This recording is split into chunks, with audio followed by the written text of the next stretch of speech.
Empire.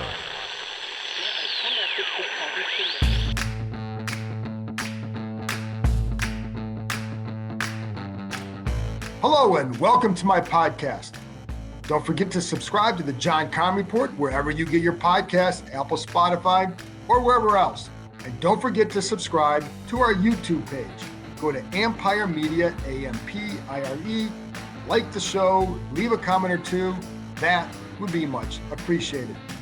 Today, I'm joined by the voice of the Washington Commanders, Bram Weinstein. We go over a lot of topics. The stadium site, the best way to handle the quarterback situation, how attractive is this place to free agents, the Terry McLaurin extension talk, and more. You can follow Bram on Twitter at RealBramW and hear him on ESPN 630 every day in Washington, D.C. You can read my work on ESPN.com. I have a story up now about the quarterback search based on comments from Martin Mayhew and Ron Rivera at the Scouting Combine. But Bram and I get into a lot of topics, so no need to waste time here. So here's my conversation with the voice of the Washington Commanders, Bram Weinstein.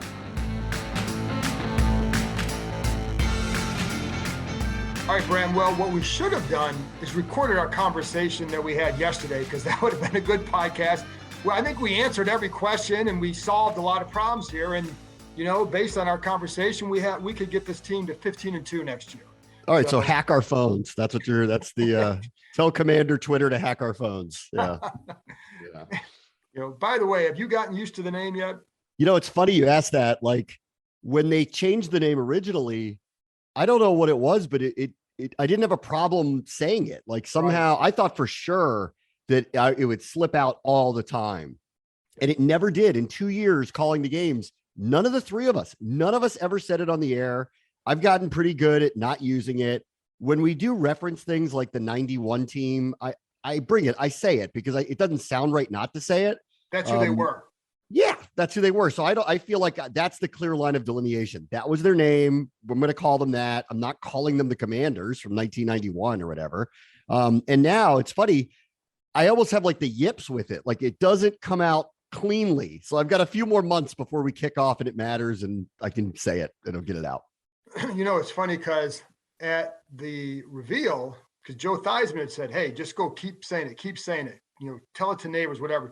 That was his advice to fans, all that. And like, to be honest, the further we get from that day, I haven't gotten used to it at all. In fact, it's probably gone the other way a little bit where it just feels really awkward at first. And I think it'll be like that for a little while until you get, you know, you write it a lot more. And, you know, and I go on ESPN and talk about, well, here's Washington Commanders beat reporter John Kahn, blah, blah, blah. Then it'll feel a little bit different. But right now, to me, it's still in that awkward early stages. And I agree with you. Like when it was the football team, I hated writing that because it was you couldn't write that in second reference as a reporter. It just was awkward as hell. But, and maybe because this is more permanent, that it feels different. Like it's going to take a little bit longer for me to get used to referencing them this way and to seeing it referenced this way. So, people get used to it. I mean, I'll get used to it. You'll get used to it. Everybody will get used to it. I'm not, whatever anyone's feelings are about it in February, I don't think they'll feel the same way in September. No, and they certainly won't in 2028, you know, like when they open Commander Land, you know, wherever that may be in likely the state of Virginia. And, you know, so I think like with time, look, this was always going to be a tough change. And I really think more than anything, and I think they knew this, there was nothing they were going to do that was going to make everybody happy. And I think there was nothing they were going to do that was going to even make a majority of people happy because people are just so attached to the history of the name. And so it's just going to take some time. I think they ended on we've talked about this a lot. I think they ended in a logical place. And I think it's just going to take some time, but people will get used to it. And in the end, this town loves the NFL. You know, they want this team to win very badly. If they start doing that, you know, I think people will really enjoy the name and the look and all that stuff. If they get a nice new sparkling stadium with a winning football team in it. Have you purchased property in Dumfries yet? Yeah. I'm not even going to joke with you. I looked. I looked because from Bethesda to Dumfries, that's going to be something. And if that's where it ends up, I'd actually like to have something down there that I could probably at least go to if I need to, if I'm going to go down there 2, 3, 4 days a week, whatever it is. So I'm considering it. Have you? Because it's farther for way out here, you. baby. It's farther for you than it is for me. It is definitely further for me. And because I've had to make that drive before a couple times, and it is I think I like to tell myself an hour and 15 minutes is probably longer. It's a haul. It is not where I hope they end up. It is not. I think it's where it's going to end up personally. That's my gut, is that's the number one site personally. That's what I think, but probably, and I don't know, but only because, well, for a couple reasons. One, boy, that's really coincidental that Dan Snyder bought a house in Mount Vernon. Like, that's kind of on that side of Virginia. And then secondarily, and I don't know this for a fact, but I'd have to guess that the state inducements package is going to be broader and more, open-ended and more team friendly if they go to that area, as opposed to Loudoun County. Loudoun County's developed. Loudoun County has a lot of suitors for land there. Loudoun County's already had a lot of things happen in it. This is an opportunity for that part of Virginia to really get a new economic center. And so I could see where it's going to be very, very, very attractive for the team, because I think the package is going to be better. Like, you could take any of the three. However, if you go to Dumfries, we're going to give you the moon and waterfront property and all that stuff. So I'm just guessing here, but I actually think the Dumfries Woodbridge is probably going to be a better package. And then the team has to decide if the fans are going to be upset with that and would prefer Loudoun County. Right. Well, in that case, I definitely would prefer Loudoun County. You would. Yes, I definitely would. Yeah. Now, I will say, I've always preferred, I always hoped that they would return to the district. Everybody does. Everybody does. That clearly doesn't look realistic at this point. So if we're talking Virginia, then I preferred, and also because there's it's not realistic because they don't have the land to give them. I mean, I like Muriel Bowser, and I appreciate that she politically says the right thing about this. But if you ask her the direct question, do you have control of the land that the federal government is overseeing in order to even make the deal to build this stadium at all, whatever else the entertainment center they want? The real answer right now is no. So they can't even come to the table with anything. Everybody would love it to go back. Like, all the fans would love it to go back to the district. That's the easiest solution. Maybe the people who live down in that area don't want it, but like, it's going to get redeveloped into something at some point. But right now, the federal government has not seized control of the land over to the city to make the decision. And therefore, there is no RFK land to be had. So I appreciate politically that she postures this, but it's just not even a possibility right now. And tick, tick, tick, you better hurry up if you want to get to the table, because the Virginia thing's rolling downhill. Well, the other thing, and when I had talked to one politician a week or two ago, very familiar with the stadium process, and his thinking was that Dumfries was attractive to the state, especially, and to maybe even the team a little bit, because the proximity to both Richmond and then the district. And so I think they want to maintain their hold on the state. And one thing that's happened over the years for fans in this region, not just the state, but in the region, is you have Maryland or the Ravens encroaching on, Washington territory in suburban Maryland and all that. But you also have the Panthers, who have kind of gobbled up that share of North Carolina that the Redskins, this franchise, used to have. So I just, I wonder if that's not a way for them to try and protect and build it as much here and strengthen. I don't know. Just one thought I had. I think more than anything, and Jason Wright has said this a lot, and we're seeing this with other locales. The team is not just building a stadium. The team is going to build an entertainment complex. They're going to build a town. If you went down to Dallas and saw the Star, you would see what we're talking about here. Like SoFi, the Star, Patriots Place, what is happening out in San Francisco. And that's another point. I mean, the reality is a lot of these stadiums aren't close to their, major city hubs. Like Arlington and Frisco are nowhere near Dallas. They're 30, 40 minutes away. Well, San Francisco Stadium is nowhere near downtown San Francisco at all. SoFi's in Hollywood. So but LA's a big, vast property anyway. Patriots Place has been in Foxborough for a long time. Buffalo Stadium is probably going to stay in Orchard Park when they build something new. Jets and Giants play in New Jersey. I hate to break it to everybody. I know it tugs at our heartstrings too. Let's put it at RFK. I think that's where everybody wants it. The reality is the NFL is looking for places to build entertainment complexes, which is exactly what the Commanders want to do. They want to have something like Dallas has, not just a stadium, but something that's going to have 100 events a year, a hotel, probably a sports book, commercial, residential, bars, restaurants. Commander Town, like that's what they're going to get. That. And you know what? I don't know why that name makes me chuckle, but it does. Commander Town. I would call it either Commander Town or Commander Land, but one of the two, it's going to happen somewhere. Like it's going to happen. And that's the other thing about RFK is that plot of land big enough to accommodate that vision. I don't know that's even big enough to do that. And I would say this about Maryland, and I'm a Maryland resident. It saddens me that they're going to probably vacate that area. But, you know, for 20 some years, like the fans have complained about going to FedEx Field. What has the Maryland government done to help enhance the area around FedEx Field to make it more of an attractive landing place? They've done nothing, you know? So I'm really like, I know the fans get on the team about that stadium, and the stadium is the fault of the people who built it and where they put it and the entry and exit points and all the stuff that goes along with making that experience not a great one for the Washington fans. But I got to tell you, it's so ridiculous when I hear the Maryland politicians talking right now about how, well, we're willing to do this now, we're willing to do that now. For 25 years, the fans have been complaining about going to that stadium. You've done nothing to make it a destination point. And that's another reason why I think it's going to end up in Virginia. Guys, if you're looking for that extra confidence when it's time to have a little bit of fun, let me tell you about BlueChew.com.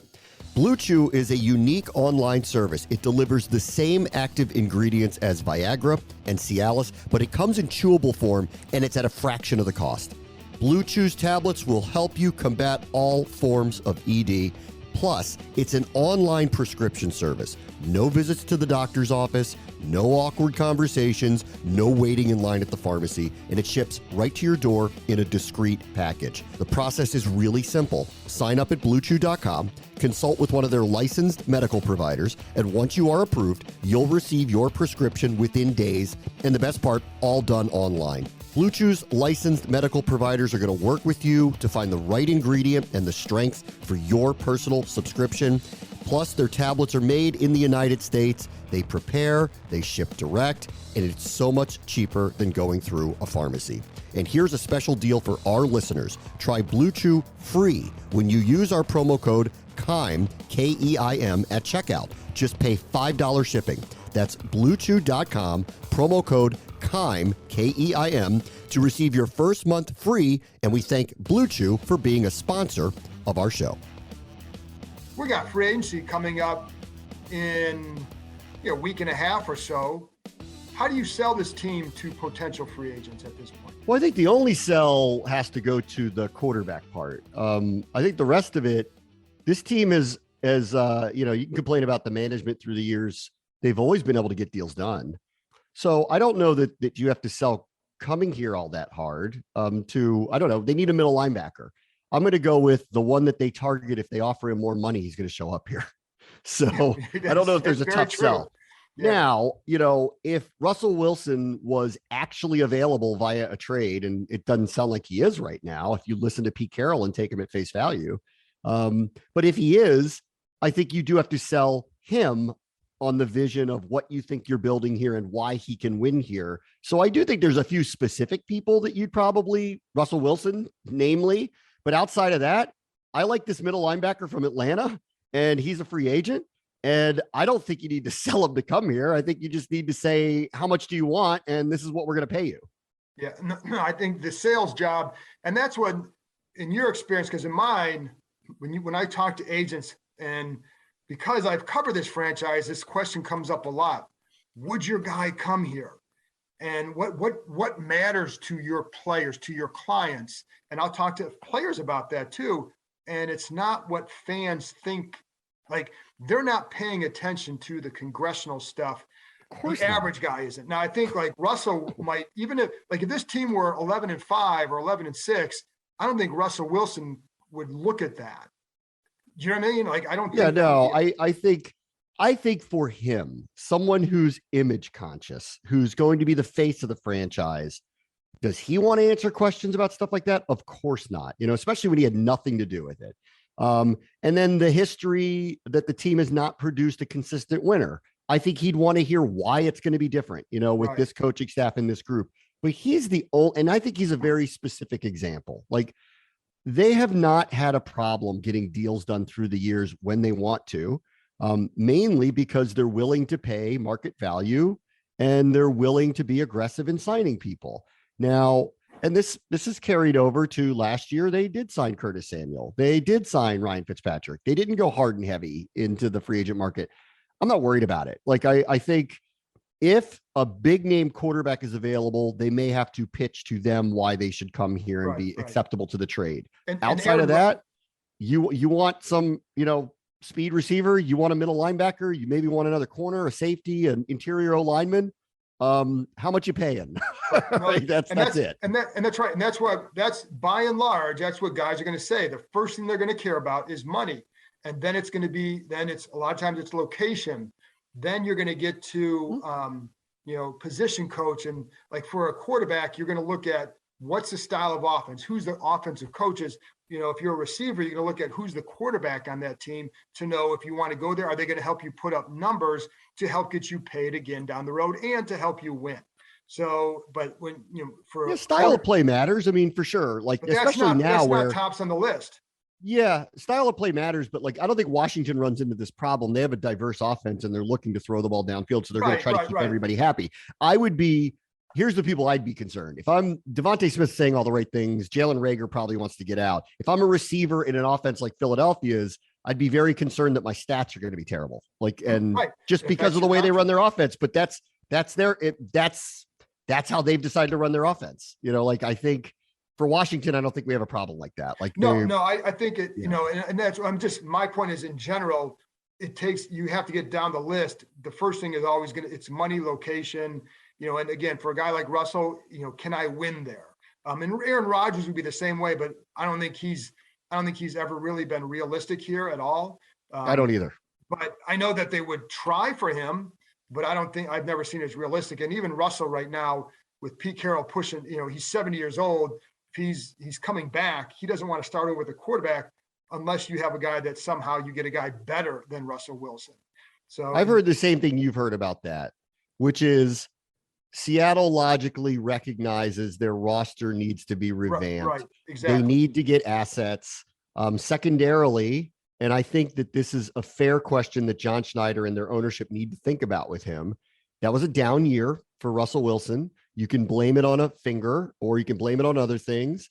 I don't think he's old by NFL standards anymore. 33 is not really old any longer. It used to be. It's not any longer. I think he's got at least 4 or 5 years. Everyone says he's got a great work ethic and keeps his body in shape, and he hasn't had any major injuries through the years. So there's none of that concern. However, there was a downturn, last year with him, and you can blame the finger or not.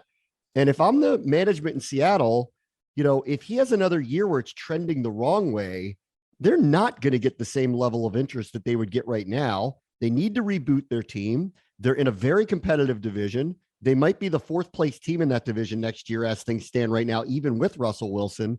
I could make a case, if I'm organizationally, I could make the case that let's sell high now, and he might be good for a couple of years somewhere else, but let's try to get ahead of him going the wrong way statistically, because then we're not going to get any value for him, and our team's not getting any better, and we're paying him $40 million a year. Let's reboot. So I could see where they're stuck in the middle here, but it sounds like they've got a Hall of Fame caliber coach who's in his 70s, who probably isn't going to be around that much longer, and does not want to start over and doesn't want to be terrible on the field, and knows he won't be if Russell Wilson's his quarterback. So I don't know that strained is the right way to put it, but I bet that group doesn't see eye to eye about moving forward right now. I definitely think that, and I think you have a front office that will be there for a while. And like you said, a coach that knows he only has a couple more years left. Why would you want to agree to trade a guy who can help you still win? It gives you the best chance to win, unless they saw a path to Deshaun Watson, which I don't know that they do, but that would be the one way you could say, oh, maybe there's a chance. But short of that, I just don't see it. So then it becomes, what do you think they should do? after that. If it's, Yeah. Well, they're going to I swing still big, think you swing big, swing and miss, then what? swing big. I still think you really talk through with Seattle for the next couple of weeks, because I do think that there is at least, and Carroll acknowledged this, yesterday at the combine, they have received calls about it. They are talking about it. They just don't want to do it. And part of it is, I think, there's this ridiculous notion they'll get a quarterback back. Well, okay, Pittsburgh probably wants him. New Orleans probably wants him. Clearly, we want him. Denver would probably want him. There's a lot of teams that would probably want him. None of them have a quarterback to give back. So that's pie in the sky. Working out some 3-team deal that somehow gets Watson back there is the only, or Cousins or someone like that. That's the only thing that makes sense to me where that works out. And that's very, very, very hard to accomplish. So when I hear we want a quarterback back, the teams who need him and want him don't have one that you want. None of them do. So you don't want Sam Darnold. You don't want Kyle Allen. You don't want Mason Rudolph. You don't want any of the people that could be offered, but you don't want Drew Lock. You don't want any of the people that could be offered back to you. So they need to decide, is it the right time to try to sell high on Russ now, get a lot of assets back, either take somebody in the draft or pick up a free agent? Like they could get Trubisky and try to move on that way.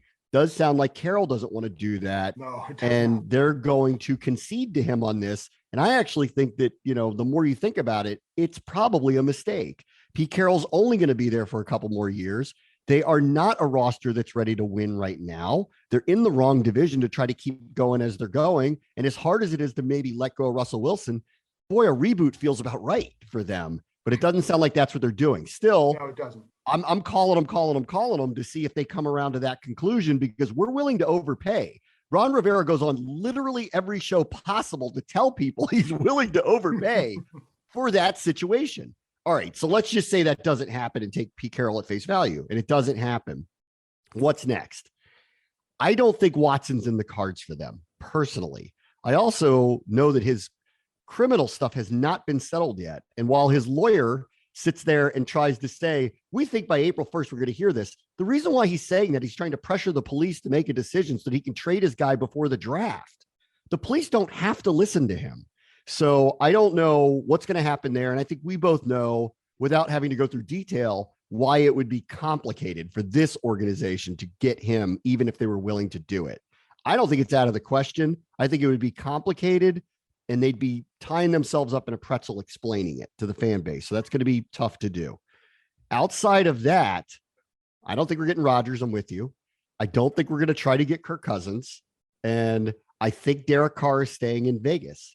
So but you know what? Even he's an interesting one, because until he signs that extension, agreed. You talk about trying to get something for him now, because you're not getting anything for him next year unless you want to tag him. So, Agreed. and then you're paying him a lot. So that one's tough. With Garoppolo, who is available now that he's having shoulder surgery, me personally, I'm out.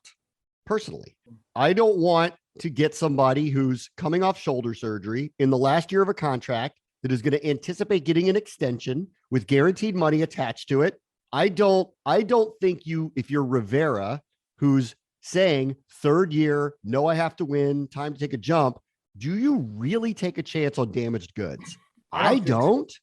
And I don't think, Brandon, I think the other thing too, I think the only way he ends up here is if it's such a good deal for them, where there's like some 6th round pick that turns into a second if he actually plays. But even then, Rivera acknowledging we need to do something here. How do you, if this blows up in his face, let's just say we have a year of Jimmy Garoppolo and every week he's on the side field and he's never playing, and they keep saying he's getting better, but never actually plays. How do you then explain that to everybody after the year's over? I think you put yourself on the hot seat by taking a chance on something like that. I think it's important to say this, and I think you agree with me. Rivera talks a little bit like he understands he could be on a warm seat. I have yet to hear a whiff of anything like that. Correct. That is why, and that is why I think while he'd love to swing big and he'd love to get a big deal quarterback in here, if it doesn't happen, I think he needs to be risk averse from taking a chance on someone that would put him on a hot seat. Garoppolo, to me, signifies that. No one here is excited to get him in the first place. You'll hear the same thing over and over. Good guy, good teammate, doesn't elevate a lot of people. Now he's coming off shoulder surgery. People aren't going to be like, wow, here we go, let's go to the Super Bowl. Why would you take a chance on something like that? So to me, right now, if they can't hit the home run, the take a chance guy is Trubisky.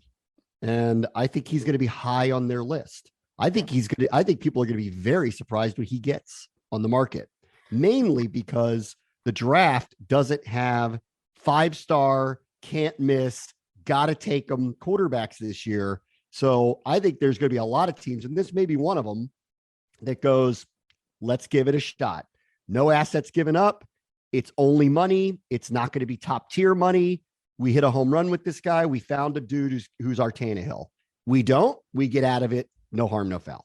Well, and I think a lot of people are going to point to the Matt Nagy influence and try. If you get him, you're going to say, well, Nagy didn't use him right. Now, I don't know that that's the complete accurate narrative or the complete accurate truth, but that's how it's going to be sold and as to why, in some ways it's a no harm, no foul, because he'll get around $10 million a year. Maybe more. I think you might be surprised. It might be more. More, I think there's going to be a lot of interest in him. I would say this, the expectation from what I've heard early, even last week, was 10 million. Now I think we'll have a better idea after this week, after meetings at the combine and all that, to see how many teams are truly interested in at a certain level. Is he going to go somewhere? Are they going to say, yeah, we want him to come in here start, or we're going to come in here and compete, or we're still going to draft a guy? So there's going to be a lot of factors around him. But I think there's still a no harm, no foul, because you're not giving up a ton. Now, what you're giving up is the idea of hope, because it's really a leap of faith to think that he's going to be some great quarterback, but can he help you get to somewhere? And here's the other key, Bram. Then do you still draft a guy? And I think if you want, I think if they don't have a quarterback going to the draft and Kenny Pickett's sitting there at 11 and so is Malik Willis, I think they take Kenny Pickett because he's a mature guy, because the maturity level, the experience, I think they'd see him further ahead. I think if you have a guy like, let's say they traded for Carson Wentz or they signed Trubisky, that athletic type quarterback, then you're more apt to take a shot on a guy like Willis. And I don't know that they would or not, but I think that's a scenario where then you could allow him to develop while you have a veteran who's got the spot right now. Yeah. This could sit, obviously this just kind of continuously develops, but if they don't get Russ or someone like that, and it's not feeling like they're going to now, because it doesn't sound like these guys are moving, but you never know, things could change and who knows. But if they end up being competitive and getting Trubisky, and I think there's going to be an active market for him, but if they do, I agree with that. Yeah. I would, this is where I think they would land on the draft at that point. There's no pressure to take a quarterback in the first round any longer. You don't have to. In fact, in fact, this is different than last year, where in the second or third round, if you wanted a quarterback, you're taking the 7th, 8th, 9th player on the board. If you take one in the second or third round this year, you're taking the 3rd, 4th, 5th best quarterback off the board. And you may feel pretty good about that. So if you like someone like Carson Strong, you don't have to pay up the price that it's going to take to get him in here. And then the pressure's off and he can be underneath him and Heineke. He can learn. He turns into a hit. Great. He plays in a couple of years. He doesn't. No harm, no foul. You keep swinging for the fences and you hope Trubisky turns out to be your guy. The only caveat I would say to this is if they were to take Trubisky, I could see a case where if Malik Willis is available at 11, you take him. That he's the guy that people seem to look at and see the athleticism and see the big arm and say, give him a little time and he'll have a shot to be really good for you. And that's the one I could see. Now, does Trubisky want to go somewhere where somebody's doing that? Probably not. So, so that's the other thing. So that's the only other one. Otherwise, if you get someone like Trubisky, I would make the case for you're taking either one of those corners at 11, you're taking maybe the best interior offensive lineman at 11, or you're trading back for someone who wants a quarterback, get some more assets, and you're taking a linebacker, a receiver, an interior lineman, a cornerback later, because there would be no pressure to take a quarterback. And I think this year of all years, you should not feel pressure to take a quarterback early. Right. And I think that's why if you got a Trubisky, and when you look at this class, if Trubisky was coming out with this group, where would he be?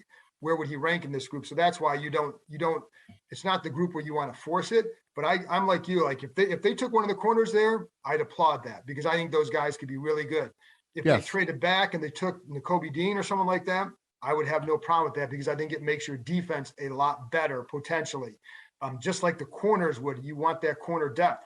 I'd have zero problem if they took a receiver there. And because like for as much as we've talked about Dyami Brown in the past, there's no guarantee he's going to take this big jump and become that guy. They don't have that. They don't have that. I have a hard time with that position only because McLaurin's going to get paid and Samuel's already been paid. So a first round pick at that position seems tough to me, but I guess, listen, I'm advocating for a corner and that's already been paid too. So I don't know. And I think for the same reason I would take a corner, like that's where I want playmakers on this roster, but I'm not like, I look at something else first, but I'm not going to turn my nose up at either just because we don't know what Samuel, was he going to stay healthy? If he does, we know what he can do. We don't know if Dyami Brown's going to make that leap. So who's your second guy that you know? Now there's no guarantee a rookie does that either, but it's why it's why I wouldn't dismiss anything there. But I think there's some that are more likely. Quarterback, if they don't have one, obviously that's going to be a target. Trading back would be desirable. And, in that case, you almost need to have a guy on your roster already where you're comfortable saying, we don't want Malik Willis. We're going to trade back, and because someone will come up to get him and get something else, and then pick either a linebacker or a guard or whatever it is, and be happy with that and get other picks to continue building your roster. And then again, and my thing would be just like last year, I felt like I would have done more to get assets for this year's draft. I would do the same for next year as well. If you don't have that guy, get something in your back pocket, like what the Eagles and Giants did. So that way, if it comes to it and you want to be aggressive, you have more ammo to be more aggressive next year. Because if they don't solve it this year, if they draft, because I agree with your scenario, and I've heard this painted over here, which is get the veteran and pair him with the rookie, likely in the second or third round. But if you think after a year, those guys didn't really progress to where you think they could be a franchise type quarterback, then you try again next year. Yeah. Then you move on. But if you give up the first round pick, there's a lot of pressure on it happening. The guy better turn around and be very good very quickly. It's tough. The other one I thought my ears perked up big time when I heard Joe Shane, the new GM of the Giants, say Daniel Jones is the quarterback of this team right now. I was very surprised to hear that because they were glowing about him. And maybe they are looking at the quarterback market and going, Brian Dable, loves Mitch Trubisky. Yes. And they could probably get Mitch to sign there. And then they have 2 top 10 picks, which means they could take their pick of a quarterback behind it. They can do that. And they might be looking at Daniel Jones and go, this is the year where getting a quarterback, if you're quarterback needy, is very, very hard to do. Why don't we trade him? Trade him now, like make him available, because laugh at that all you want. He suddenly becomes a very viable candidate for a quarterback needy team who's trying to do a second go around with somebody. So this might be the year. And if that's what I thought about Trubisky too, I'm like, he's already got a relationship with them. They love him. He's not going to cost that much money. They're not going to get a lot for Jones, but they could probably flip him for something. And then they've got 2 top 10 picks. They could pick Pickett or Willis and put him behind Trubisky for a year or 2. I perked up big time when I heard the Giants kind of hedge for the first time about Daniel Jones. Last thing on the quarterbacks, do you think they made a mistake last year not doing a little bit more to get up and get Justin Fields, whom they did like, and they had discussed moving up for him? I don't know what the price was. And that's the problem too. I don't know either, and that's where Rivera has said to me, privately, like the price was too high, but I don't know what the price was. I've heard that, and I've said the same thing. Until I know, it's hard for me to say. Do they regret it? Bram, I think it's telling what he said the other day at the combine, which is, does anybody care what the Rams paid for Stafford? Yes. No. Right. But he also so 2 things are happening at the same time too. He also was saying last year, this roster isn't ready to do something like that. He now is saying the roster is ready to do something like that. There might be a little bit of fudging about, do you really feel like it's ready? And are you just really feeling the pressure of finding the quarterback and doing that and hearing it about it? And so, both things can be true. They didn't want to pay the price last year. They didn't feel like the roster was ready to do something like that. And at the same time, he said early, I liked what the Rams and the 49ers did going to get these guys, but he also felt like they were ready to do it. And there they were playing in the NFC Championship game against one another. So he was right. I mean, he's validated by that. He was right, by that. He feels like the team is in a better place and should now. And so I think they're willing to pay the price, but there's no one, to your point, to pay the price for this time around other than a veteran. And so I think that they're kind of stuck. I mean, I would say this, and this is probably an unfair criticism. if you knew that this quarterback class was going to be extremely weak this year, then yes, you should have paid the price to get ahead of it so that you wouldn't be stuck here going, what do we do? Because the answer's not in the draft for us this time. But I think that's probably being a little too overly critical, saying, I need you to project a year out that there's no Zach Wilsons out there. I think that would have been hard to do. Well, and I think, and the last thing on that too, for me, while they definitely are aware of what's going to be out there next year as well, you don't know how, like, Baker Mayfield, who is it? Joe Burrow comes out of nowhere to become the number one draft pick. Yes. Kyler Murray was not expected to be the number one draft pick. So those classes looked a lot different in hindsight. So if you had made a move based on what you thought that class was going to be, then you may have come to different conclusions, because Justin Herbert was not. Tua may have been the number one guy, and I think in hindsight he clearly wouldn't have been the right pick there, right? So I think there's a lot of things that can change over the course of a year, but they are aware of that. Last thing then, with Terry McLaurin, came up with him about an extension. They're meeting with his agent, which you would expect, and his agent also represents DeAndre Carter, so they'd like to get him back. What do you see as an extension? I had Joe Corey on the podcast. If people didn't hear that, go back and listen. He went through all the salary cap ramifications, the possible numbers for the extension. What did you hear when you heard him talking about McLaurin? What is your thought process there? Well, he said something to me that worried me and made a lot of sense, which was, is he in a rush to do this because doesn't he want to see how this market shakes out before he does it? That said, he's not a first round pick. He's not making a lot of money. So there's a lot of money that's going to get waved at him, and he's going to have to determine whether he's going to turn that down. And I don't think that these guys are not going to offer him market value. The question is, what does he think his market value is? And if he wants what Devontae Adams ends up getting or wants what DeAndre Hopkins got, I think there's going to be a problem. If he's not looking for that and he's looking for a high-end number one receiver deal that's not literally top of the market and record breaking, I think there's a deal to be had. And I don't see why it can't get done. But until I know what his motivations are, it's hard to know. I just know kind of outwardly, he really likes being here. He's a really hard worker. I think he likes being part of this. And so I feel like something's going to get done. That's what I feel like. But until it does, who knows? Well, and I think there are a couple of things there. One, and this is what Joel brought up too, like they're going to look at, you have the same group as AJ Brown, DK Metcalf, receivers like that, who will also be up. So who's going to sign first? Because whoever signs last of that group could be in a better position. So how much does that timing play into it for both sides? Once, if I'm Washington, I want to get it done before that point. If I'm McLaurin, I probably wait. If I'm McLaurin, I may want to wait and see what their plan is at quarterback, because that could affect your future contracts as well. Though if they give him a 4-year extension right now, and it's for a lot of money, I think he'll probably live with whomever because he's got his money. Yeah. And so I would wait until Adam's situation is going to get settled.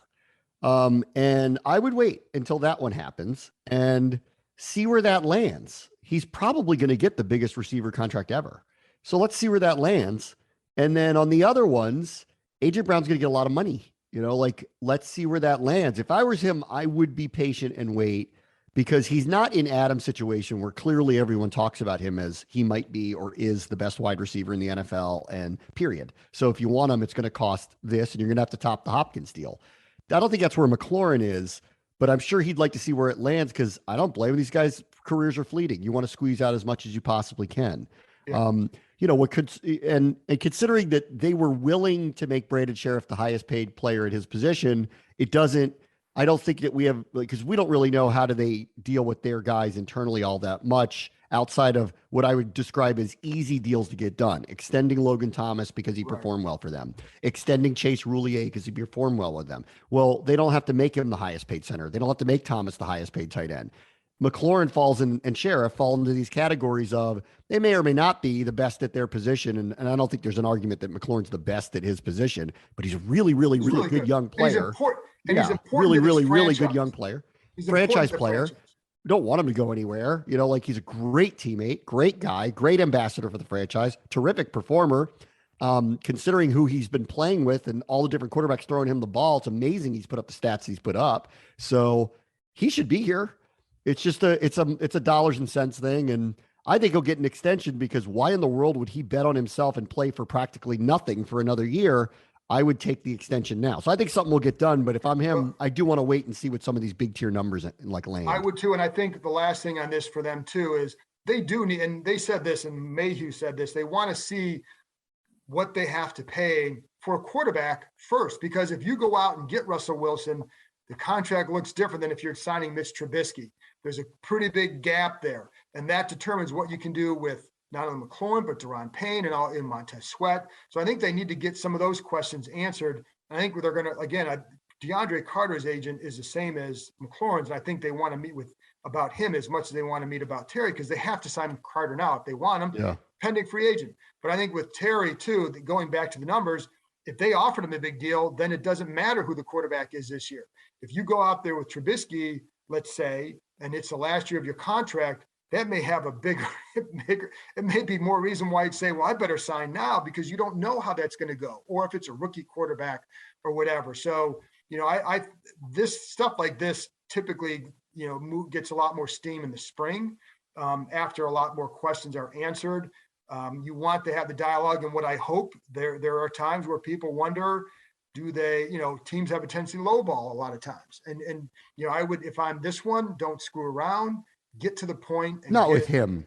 And not with him, because it's happened a lot. And, there have been times, even with the past group or even with this group, where you can be a little bit more aggressive with some of these offers and get things done a lot quicker. So we'll see. But I think you can't lose him because he is too important. And I think this fan base would revolt again if they. Yeah, I think he's too big of a deal here. To your point about they need to get something done. I mean, I think this is why that they're screaming from the rooftops, call us, because I think they feel like they're getting squeezed here a little bit. And it's not looking like there's going to be the movement of the veterans that people thought initially. So the hit the home run part is getting very hard for them to pull off. So if they have to settle for a free agent, well, that market might be a little more vibrant than you think. And it's not particularly guys that, are going to really energize the fan base. Like, is Jameis Winston really going to energize the fan base if they were to bring him in here? I don't really know. And then what are you paying him? And what is your, what realistic outcome are you looking for? Yeah. And then, then you hit a draft where the first quarterback off the board could be bottom part of the top 10 or, at 11, and someone's going to fall into the lap. Well, that tells you how good the perceived quarterbacks are. They never go that low. Like, so all these teams that are typically high up that need a quarterback aren't selecting them. Well, I wonder why, Right. I think they're feeling squeezed here. And definitely, that's why I think they're saying, TikTok guys, we're willing to overpay or give you the best deal possible because we want to get it done, but we need to get it done now for a lot of reasons. Yeah, no, I don't think there's any doubt about that. And they also want people to know, like, they have done a ton of work trying to find a guy that might be a solution. And whether it's calling all these teams, and they had a lengthy list of guys that they started with several months ago that, and now some of those guys have been cut. Like, is this guy better than this? Well, no, then you take them off the list, but you can start with the lengthy list and work your way down. So, we'll see where it goes, but I'm with you. I think it's ultimately, it'll probably be a veteran plus a draft pick. That's that's been my thinking. So we'll see. Got to, hopefully something starts to happen soon, because they need to play off of that, and they need to bring some of these guys back that they want, whether it's JD or Bobby McCain, low end deals, but still. Anyway, Bram, I appreciate it, and we'll talk to you soon. All right. See you. That's it for this episode. Thanks to Bram for joining me, and thank you, as always, for listening. I'll be back on Monday with another episode, talking to USA Today's Mike Jones. Talk to you next time.